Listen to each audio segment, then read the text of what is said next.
Students, इस video में आप सीखेंगे ज्योमेट्रिक मीन के बारे में। ज्योमेट्रिक मीन ये फॉर्मूला कैसे डेराइव्ड हुआ और कहाँ इस्तेमाल होता है, कहाँ यूज़ होता है, तो हम इस वीडियो में देखेंगे। तो जानने के लिए ये वीडियो पूरा देखते रहिए शुरू से आखिर तक। इंशाल्लाह आपको समझ में आ जाएगा कि ये फॉर्मूला किस तरह से लगाया जाता है और कैसे डेराइव्ड हुआ और कहाँ कहाँ यूज़ होता है। आपको जानना होगा कि जितने भी क्वेश्चंस हैं ज्योमेट्रिक मीन पर हमारे टेक्स्ट बुक में, कुल मिला के सिर्फ 3 से 4 ही क्वेश्चंस हैं जो आपको ज्योमेट्रिक मीन का जिसमें इस्तेमाल करना होगा। तो सोचिए इसके इम्पोर्टेंस कितनी बढ़ जाती है बोर्ड एग्जाम में आने के लिए। तो देखते रहिए ये वीडियो पूरा शुरू से आखिर तक। देखिए, एक ट्राइंगल है हमारे पास, राइट एंगल ट्राइंगल, जिसका नाम है ABC। देखिए मैं यहाँ बनाता हूँ ट्राइंगल ABC। ये राइट एंगल ट्राइंगल है। अगर इसमें एक मैं सेगमेंट BD ऐसा परपेंडिकुलर बनाता हूँ, ये परपेंडिकुलर है BD, तो इसमें देखिए कुल मिला के 3 ट्राइंगल्स हो जाएंगे, 3 मुसल्लस हो जाएंगे। एक तो बड़ा वाला मुसल्लस है हमारा, एक बड़ा ट्राइंगल है ABC, दूसरा छोटा वाला ABD या ADB जो भी बोलो इनको, और BDC। ये तीनों राइट एंगल ट्राइंगल्स हैं, तीनों का मतलब मुसल्लस है। और आपको बताना, ये दोनों ट्राइंगल जो है ना ये सिमिलर है, सिमिलर टू ईच अदर। जब हम इन दोनों को सिमिलर बताकर इनके इनके साइड्स प्रोपोर्शन में रखेंगे तो आपको ज्योमेट्रिक मीन का फॉर्मूला मिल जाएगा।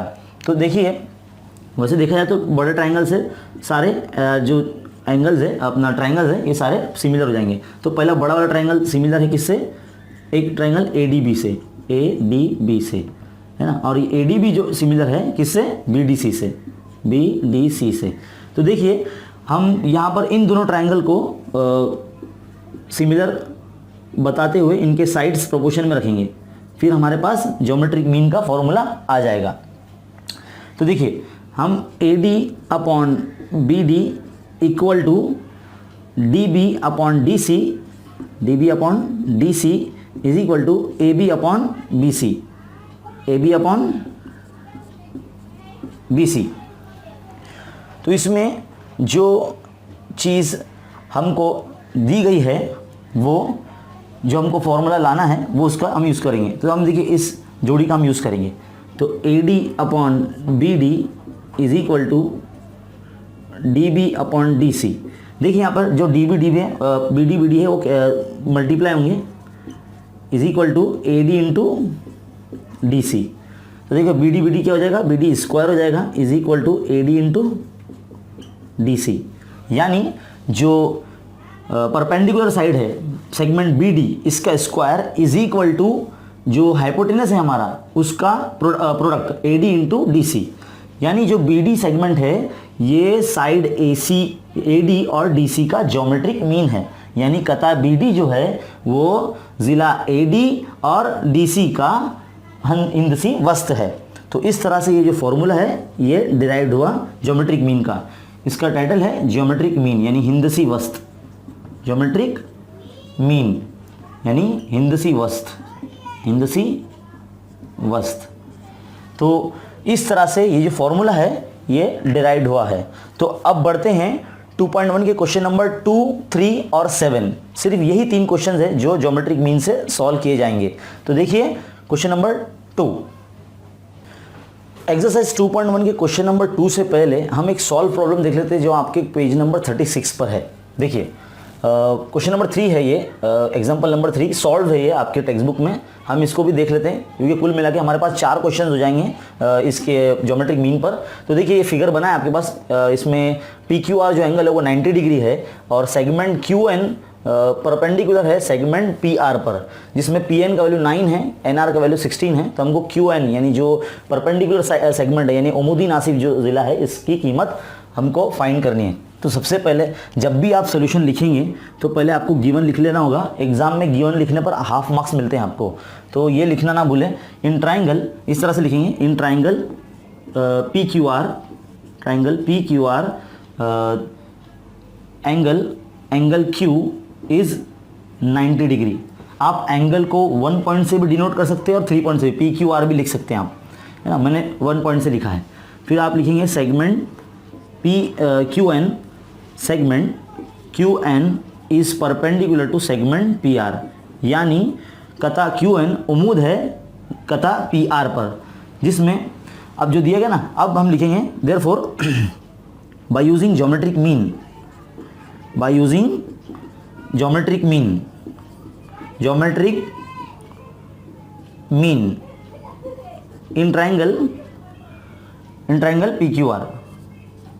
तो देखिए किस तरह से होगा, ये जो परपेंडिकुलर साइड है इसका स्क्वायर लेंगे हम, क्यू एन का स्क्वायर इज इक्वल टू जो साइड पर ये क्यू एन परपेंडिकुलर है उस साइड का प्रोडक्ट, यानी P N into N R, P N into N R. अब सबसे पहले हम इसकी वैल्यू रख लेंगे, पी एन की वैल्यू है हमारे पास 9 तो 9 रख लेंगे, एन आर की वैल्यू हमारे पास 16 तो 16 रख लेंगे। देखिए हमारे पास क्यू एन के ऊपर हमारे पास स्क्वायर है, हम स्क्वायर रूट ले लेंगे, तो यहाँ से क्यू एन के ऊपर से जब स्क्वायर हटेगा तो ये जाएगा रूट में, यानी 9 इंटू 16 रूट में जाएगा। अब आपको पता है 9 किसका स्क्वायर है, 3 का स्क्वायर है, तो 3 बन के बाहर आ जाएगा, और 16 किसका स्क्वायर है, 4 का स्क्वायर है, इसलिए 4 बन के बाहर आ जाएगा, तो 3 इंटू 4 यानी 12 आ जाएगा। देयरफॉर क्यू एन का वैल्यू कितना आ जाएगा, 12 आ जाएगा। तो ये जो क्वेश्चन है आपको एग्जाम में 2 मार्क्स के लिए आता है। तो देखिए अब नेक्स्ट क्वेश्चन है हमारा 2.1 का क्वेश्चन नंबर 2 है। यहाँ पर भी हमारा फिगर बना हुआ है, देखिए एम एन पी, ये राइट एंगल ट्रायंगल है, कायमतुज़ाविर मुसल्लस है, जिसमें सेगमेंट जो एन क्यू है ये उम्मीद है एम पी पर, segment N Q is perpendicular to segment M P. इसमें एम क्यू का वैल्यू हमको दिया गया है 9 और क्यू पी का वैल्यू दिया है हमको 4। तो हमें कहता है कि एन क्यू का वैल्यू फाइंड कीजिए, बिल्कुल सेम ऐसे ही एज इट इज ही करना है, और शुरुआत बिल्कुल ऐसे ही करना है, जो गिवन पॉइंट्स होगा बिल्कुल वो लिखना है हमको, और ट्राइंगल के नाम के साथ लिखेंगे, in triangle M N P, triangle M N P है ना, एंगल एन इज 90 डिग्री है ना, देयरफॉर इतना सेगमेंट जो एन क्यू है ये भी लिखेंगे, line segment N Q is perpendicular to segment M P, ये लिखेंगे। Therefore by using geometric mean, by using geometric mean in triangle M N P, तो किस तरह से लिखेंगे, मुसल्लस एम एन पी में हिंदसी वस्त के मसले से। तो देखिए किस तरह से इस्तेमाल होता है, पहले सबसे पहले तो एन क्यू जो परपेंडिकुलर साइड है, यानी ये इसका पहले स्क्वायर लगाएंगे हम, एन क्यू का स्क्वायर इज इक्वल टू जिस साइड पर, जिस हाइपोटेनस पर वो परपेंडिकुलर है उसका प्रोडक्ट लेंगे, यानी M Q into Q P, M Q into Q P है ना। फिर अब एम क्यू का वैल्यू रख लेंगे, एम क्यू का वैल्यू हमारे पास 9 है, इंटू क्यू पी का वैल्यू हमारे पास 4 है। अब हम यहाँ पर क्या करेंगे, इसको पुटअप कर दिया हमने, देखिए ये यहाँ पर स्क्वायर है एन क्यू के ऊपर, तो हम इसको स्क्वायर रूट ले लेंगे, स्क्वायर हट जाएगा यहाँ से और ये रूट में चले जाएगा, 9 इंटू 4। तो देखिए 9 जो है वो 3 का स्क्वायर है, 2 का स्क्वायर क्या है 4 है, तो ये 2 बन के बाहर आ जाएगा 4, तो क्या हो जाएगा, N Q is equal to 3 2 जा 6 हो जाएगा, देयरफॉर एन क्यू क्या हो जाएगा 6 यूनिट आ जाएगा। देखिए बहुत ईजी है, आसान है, और ये क्वेश्चन नंबर 2 का सोल्यूशन था। अब बढ़ते हैं क्वेश्चन नंबर 3 की तरफ, फिर क्वेश्चन नंबर 7 की तरफ। देखिए क्वेश्चन नंबर 3 हमारे सामने है, फिगर बना है यहाँ पर पी क्यू आर, ये राइट एंगल ट्रायंगल है, Q P R, angle P जो इसमें 90 डिग्री है, और सेगमेंट जो पी एम है इससे परपेंडिकुलर है सेगमेंट क्यू आर पर, यानी कता पी एम उम्मीद है कता क्यू आर पर, और ये क्यू एम आर जो है ना बिटवीननेस बताया गया, देखो यहाँ पर ये कोलिनियर पॉइंट बता रहे हैं, एक लाइन पर है क्यू एम आर है ना। तो पी एम का वैल्यू हमको 10 दिया गया है, क्यू एम का वैल्यू हमको 8 दिया गया है, तो बता रहा है कि क्यू आर का वैल्यू हमको फाइंड करना है। देखिए क्यू आर का वैल्यू हमको फाइंड करना है, तो सबसे पहले हम शुरुआत ही कुछ इसी तरह से करेंगे जिस तरह से पिछले क्वेश्चन में भी आपने देखा। सब पहले गिवन पॉइंट लिख देंगे, in triangle Q P R is a right angle triangle है ना, ऐसा बता देंगे। एंगल जो P है वो 90 डिग्री है, और फिर बताएंगे सेगमेंट जो PM है वो परपेंडिकुलर है, कता PM उम्मीद है कता QR पर, segment PM is perpendicular to segment QR। Then फिर हम इसमें ज्योमेट्रिक मीन लगाएंगे, बाय यूजिंग ज्योमेट्रिक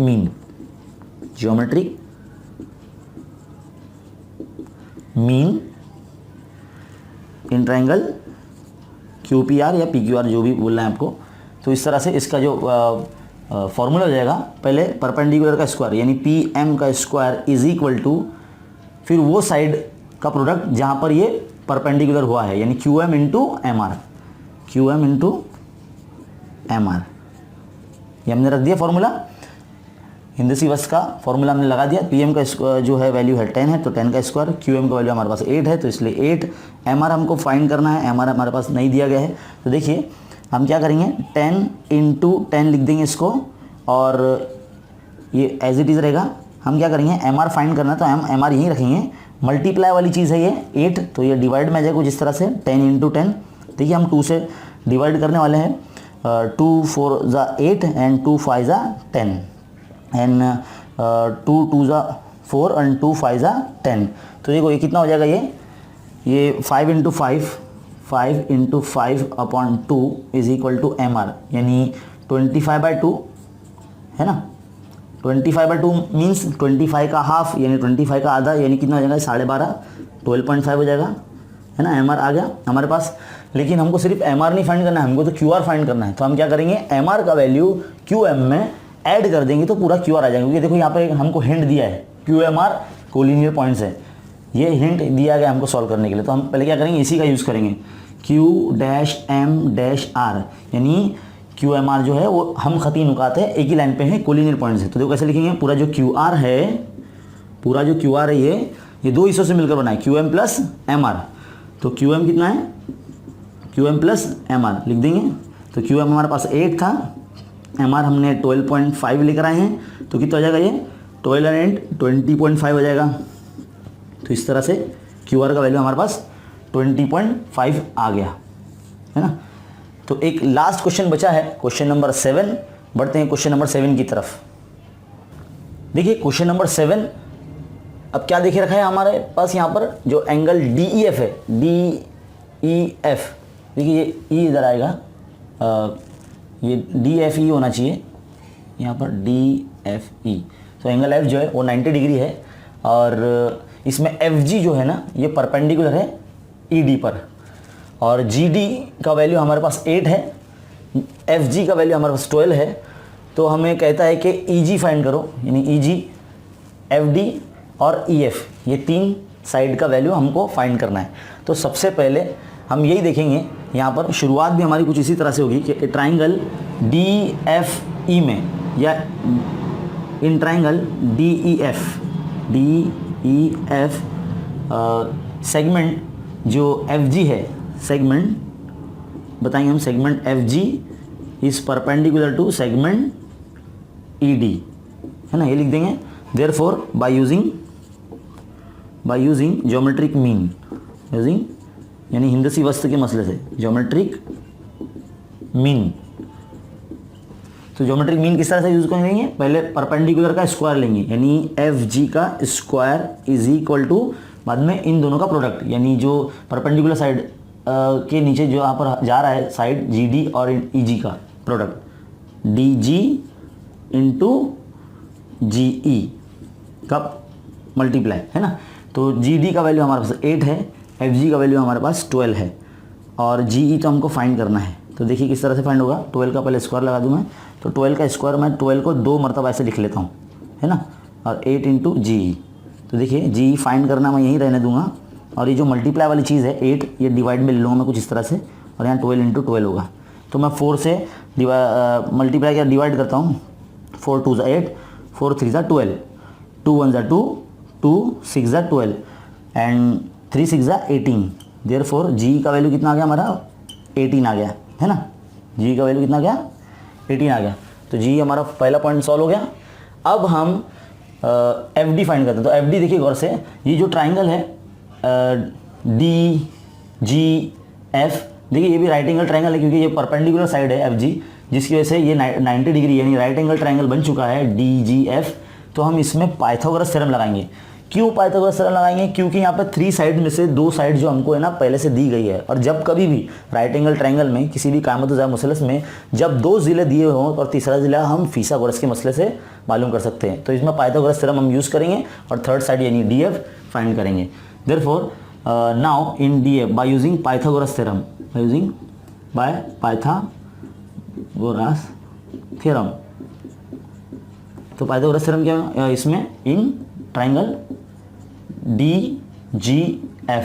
तो इसमें जो हाइपोटेनस क्या होगा, वित्र क्या होगा, 90 की निशानी के सामने वाले ज़िले को वित्र कहते हैं। तो पहले वित्र रखा जाता है, तो डी एफ का स्क्वायर, यानी पहले हाइपोटेनस रखा जाता है, हाइपोटेनस कौन है 90 के अपोजिट वाला साइड, तो डी एफ का स्क्वायर इज इक्वल टू फिर कौन सा आएगा जी डी का स्क्वायर प्लस एफ जी का स्क्वायर।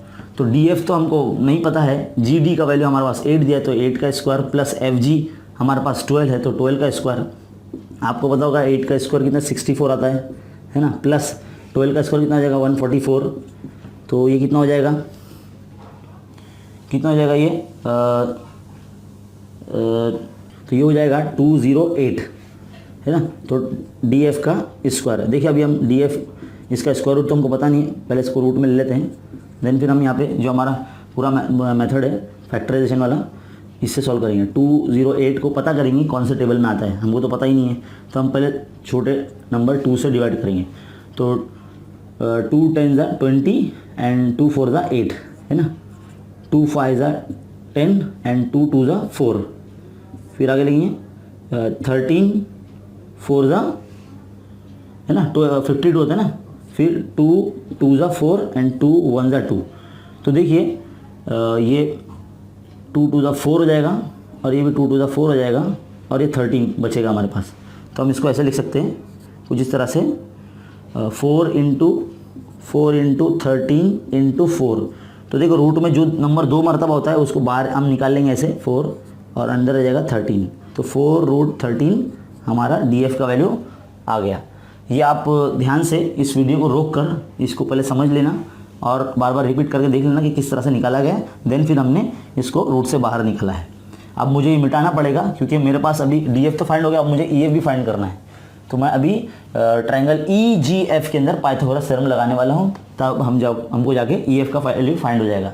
तो उसके लिए मिटाना पड़ेगा, तो सबसे पहले मैं इसको मिटा लेता हूँ कुछ इस तरह से।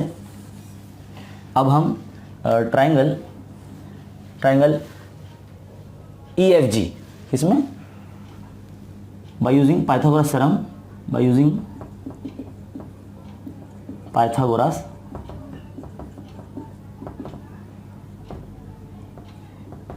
थ्योरम इन ट्रायंगल, क्या नाम है ई जी एफ है ना, या ई एफ जी भी लिख देंगे तो भी चलेगा।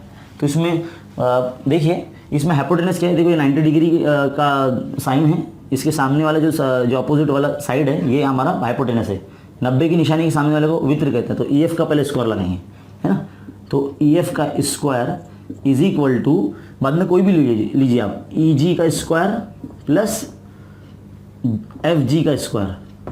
तो ई जी का वैल्यू तो हमने कितना लेकर आया था, ई जी का 18, तो हम यहाँ 18 रख देंगे, 18 स्क्वायर प्लस एफ जी का वैल्यू क्या आया था हमारे पास, एफ जी का वैल्यू हमारे पास 12 था तो 12 रख देंगे। देखिए 18 का जो स्क्वायर हो जाता है, 18 का जो स्क्वायर हो जाएगा हमारे पास 324 प्लस इसका वैल्यू है स्क्वायर हो जाता है 144। अब इसको ऐड करने पर हमारे पास आएगा 468। तो ई एफ का ये स्क्वायर ऐसे ही चलता रहेगा। देखिए अब ये 468 का हमको स्क्वायर रूट नहीं पता, तो हम क्या करेंगे जैसे पहले किए थे बिल्कुल सेम 468 को भी ऐसे ही 2 से डिवाइड करके देखेंगे या फैक्टर निकालेंगे। तो 2 2 ज़ा 4 एंड 2 3 ज़ा 6, 2 4 ज़ा 8 है ना। अब कैसे करेंगे, 2 से करेंगे, 2 1 ज़ा 2, 2 1 ज़ा 2 एंड 2 7 ज़ा 14। फिर हम यहाँ से देखिए 3 से करेंगे, 3 3 ज़ा 9, कितना बचा है 2 बचता है, एंड 3 9 ज़ा 27। फिर 13 से करेंगे, 13 3 ज़ा 13 होता ना, एंड 3 1 ज़ा 3। तो देखिए यहाँ पर हम क्या करेंगे, ये 2 और ये 3 दो मरतबा है तो ये भी एक बार आ जाएगा है ना, 3 और ये 13। तो कुछ इस तरह से हम पहले सबसे पहले ई एफ का जो स्क्वायर हटा के पहले रूट में लिख देंगे 468। फिर यहाँ पे इसको किस तरह से लिखेंगे, 2 इंटू 2 जो भी आया था हमारा, 3 इंटू 3 इंटू 13, ये हमारा रूट में आया था। देखिए रूट में जो भी नंबर 2 बार होता है ना उसको एक बार हम बाहर निकाल लेंगे ऐसे, 2 और इंटू 3, अंदर क्या जाएगा रूट 13 रह जाएगा। तो 2 3 का कितना आ जाएगा 6, तो ये हमारा वैल्यू आ गया ई एफ का 6 रूट 13। उम्मीद करता हूँ कि आपको ये जो बहुत ही इंपॉर्टेंट क्वेश्चन है, ये समझ में आया होगा। आप इसका स्क्रीनशॉट लीजिए, इसको सॉल्व कीजिए बार बार देखकर। और ये लास्ट क्वेश्चन था हमारा ज्योमेट्रिक मीन का, हमारे टेक्स्ट बुक का।